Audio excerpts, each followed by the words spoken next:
Ay, nagsamgyup nga niyo pala kami ngayon din sa bukid mga kamangyan. At kakaibang version nga niyo pala yung aming ginawa. For the go. Kainin mo yan, ha? Kainin mo yan!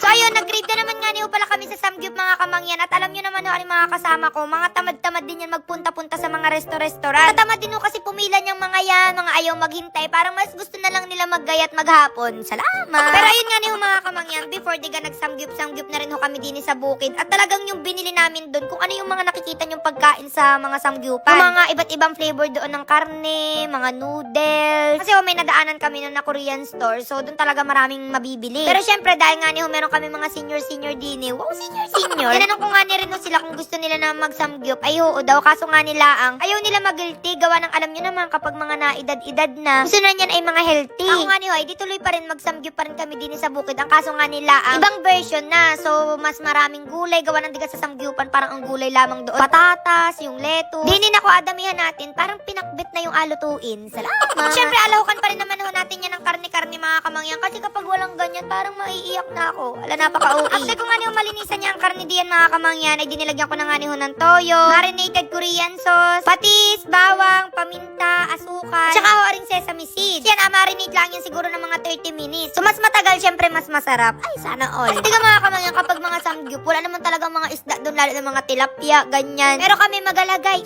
Baka sarap din naman ng isda. Hala, na kapag pinrito mo yan, ay talagang lasang karne din. Salamat. Pero tunay mga kamangyan, dati ng mga bata pa kami, kapag ang ulam namin ay pritong isda, talaga namang pagkasarap-sarap. May mga kakain ka pa dyan na buo-buong asin, ayos. Tapos ayan, niluto na rin pala nila yung mais diyan mga kamangyan, gawa ng matagal-tagal din huyaan lumambot. Hindi naman sa isang tabi mga kamangyan, ayan nga ni si Kim at nagsimula na nga niyong lutuin, ari nga niyong karne. Hindi ko nga niyo alam kung bakit yan pa yung pinagluto ko. Naku, baka mamaya kalahati na lang yung tira diyang kakapapak. Salamat. Pag nagaluto nga si Kim diyan mga kamangyan, grabe, sobrang takam na talaga kami diyan at parang na talaga kami nasa samgyupan, gawa ng yung amoy baga nung karne. Dato pala mga kamangyan, alutuin na namin para mamaya diretso kain na gawa ng diga sa samgyupan. Utay-utay ka pang magluto doon, ganyan. Abay, minsan kapag gutom ka na tapos doon ka mapunta, tas galuto ka pa, ay talagang parang gusto mo na lang magwala. Tanda ko pa ho dati mga kamangyan, kapag nag-usap-usap kami, tapos mapunta kami ng samgyupan, talagang magapakagutom kami ng bonggang-bongga, hindi talaga kami makain. Para pagpunta namin doon, sulit na gutom kami na mauubos namin, makakain namin lahat ng gusto namin kainin. Pero ewan ko, sobrang bigat niya talaga sa tiyan mga kamangyan, na parang konti pa lang yung nakakain mo, busog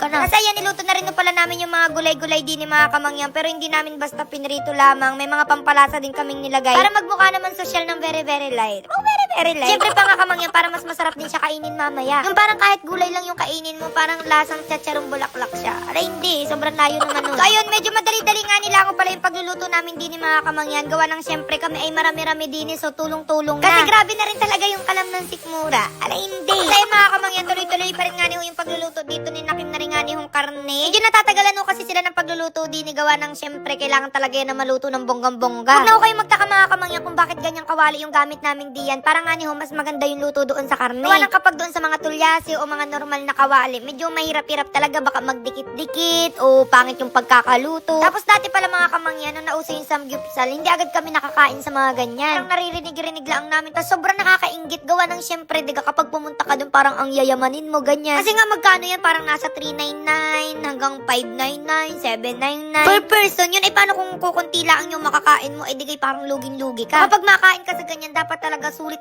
na marami kang makakain para naman hindi lugi yung binayad. Syempre, mahal na sa amin yung gayon na 399. Diyos ko, saan mo akitain yung ganyang pera? Mas maya mga kamangyan, medyo natawangan niyo ako diyan. Gawa ng tingnan nyo naman si Kuya Umpong. Talagang hindi mo alam kung nalugi na, kung gutom baga, kung anong inaisip, kung anong problema. Gusto ko na lang siyang damayan. Parang pati ako naiiyak na. Ala, sobrang OA mo. Pero bago pa nga niyo tuluyang mabadrip diyan si Kuya Umpong mga kamangyan, kako nga niyo dahil patapos naman na, magaluto na ho ako nung pinakang cheese namin. So ayan, bali nilagay ko nga niyo pala muna dito yung evaporated milk, tapos yung cheese whisk, tapos so aring niyad-yad na cheese. At grabe mga kamangyan, sobrang sarap talaga nito as in. Pag nagaluto kami ng ganyan dito sa bukid, inauwi nila sa bahay. Salamat! After ilang minutes, sa wakas nga niyo ay naluto na ari lahat mga kamangyan. At tingnan nyo naman naman, medyo marami-rami rin ho talaga are. At kung makikita nyo ho, kakaibang version din talaga are mga kamangyan, kaya pwede nyo rin gawin diyan sa inyo. Well, okay naman ho are mga kamangyan, abay, alam nyo na ho, kumuha na ho kayo ng bahaw diyan, at kami ho, isabayan nyo ng kumain din for the go. So ayun, sa wakas makakapagsanggip na ulit kami din mga kamangyan, at alam nyo ga, sabi ko nga ni ho sa mga are, kahit damihan na nila ng kain diyan ay okay lamang. Abay, wag naman puro karne ang kunin, galawin din yung okra, yung mais, yung patatas, yung talong, kamatis, at talagang dinamihan namin ng gulay diyan. Sobrang natutuwa din ako mga kamangyan, kasi kahit yung mga senior natin din ay enjoy nga niyo sa pagkain din eh. Kasi nga niyo, kung ayaw naman nila ng karne diyan, no, ay di magpurong gulay sila, tapos lahukan nila ng isda. Kawanan sa tunay mga kamangyan, ay talaga pagkasarap-sarap din. Sabi ko pa nga niyo, sa susunod kapag may mga outing kami, magagawa din kami ng garni. Maliban nga niyo doon mga kamangyan, pwede na rin maglagay dito ng kanin, kasi syempre halos puro ulam na rin are. O kapag feeling mo gutom ka pa, kulang pa are, o magkanin ka para talagang mabigat sa tiyan. Pero parang makukumpleto to kapag may ginsito. Alay hindi. Tapos sobrang tawanan nga niyo kami diyan mga kamangyan, gawa ng tingnan nyo naman aring ginawa ni Kim, talagang isang purong isda na yung nilagay diyan. Naroy At hindi din naman nagpatalo aring si Kuya Umpong, at ang nilagay naman yung pagkalaking-laking karne. Parang hindi naman na to yung normal na samgyo, para naman tong mukbang na ng mga karne. Grabe naman yun. Tapos pagtingin ko nga ni Houdini kay tate, ababay,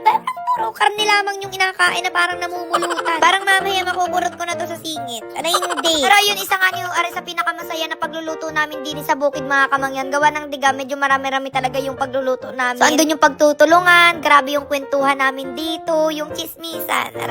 Talagang sulit na sulit din yung pagod sa pagluluto mga kamangyan, kasi after, ayan talagang mukbang kung mukbang. Enjoy talaga si Nanay Dian mga kamangyan, nakailang subo na rin yan. Tapos arin si Ate Hintin, parang hindi na makausap sa sobrang busy pagkain. Tapos ayan, garni pala yung inagawa namin diyan mga kamangyan, o kuha na lang ng kuha kung ano yung mga gusto naming ilagay diyan. Grabe, sobrang sarap niya talaga mga kamangyan. Yung pagkain, hindi si Kuya Julius nyo.